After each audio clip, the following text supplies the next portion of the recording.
ആരോഗ്യത്തോടെ ഇരിക്കാം. മികച്ച പരിചരണം ഞങ്ങളുടെ ഉറപ്പ്. Shoranur medical trust, Shoranur. പട്ടാമ്പിയിൽ റവന്യൂ ടവറിന്റെ നിർമ്മാണത്തിന് നടപടികളാവുന്നു. 25 കോടിയോളം രൂപ ചെലവഴിച്ചാണ് റവന്യൂ ടവർ നിർമ്മിക്കുന്നത്. ടെൻഡർ നടപടികൾ ഉടൻ തുടങ്ങും. പട്ടാമ്പിയിലെ സർക്കാർ ഓഫീസുകൾ ഒരു കുടക്കീഴിൽ കൊണ്ടുവരിക എന്ന ലക്ഷ്യത്തോടെയാണ് റവന്യൂ ടവർ നിർമ്മിക്കുന്നത്. സംസ്ഥാന ബജറ്റിൽ ഇതിനായി തുക വകയിരുത്തിയിരുന്നു. പട്ടാമ്പി പെരിന്തൽമണ്ണ റോഡിൽ മത്സ്യമാർക്കറ്റിന് സമീപം നഗരസഭ നൽകിയ സ്ഥലത്താണ് റവന്യൂ ടവർ നിർമ്മിക്കുക. സംസ്ഥാന ഹൗസിംഗ് ബോർഡിൻ്റെ മേൽനോട്ടത്തിലാണ് നിർമ്മാണം. ടെൻഡർ നടപടികൾ തുടങ്ങുന്നതിന് മുന്നോടിയായി മുഹമ്മദ് മൂസിൻ MLAയുടെ നേതൃത്വത്തിൽ ഉദ്യോഗസ്ഥർ പദ്ധതി പ്രദേശം സന്ദർശിച്ചു.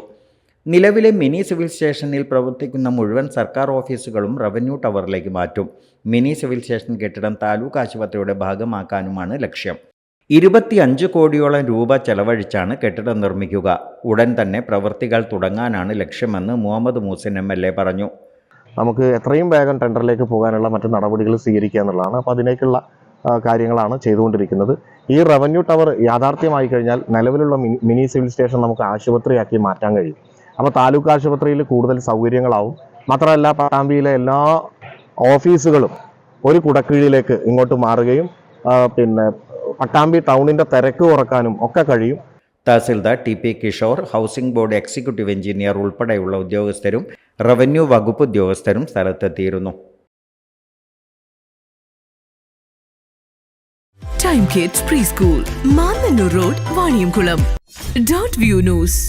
കാഴ്ചകളാണ് ലോകം. കണ്ടു തുടങ്ങുക.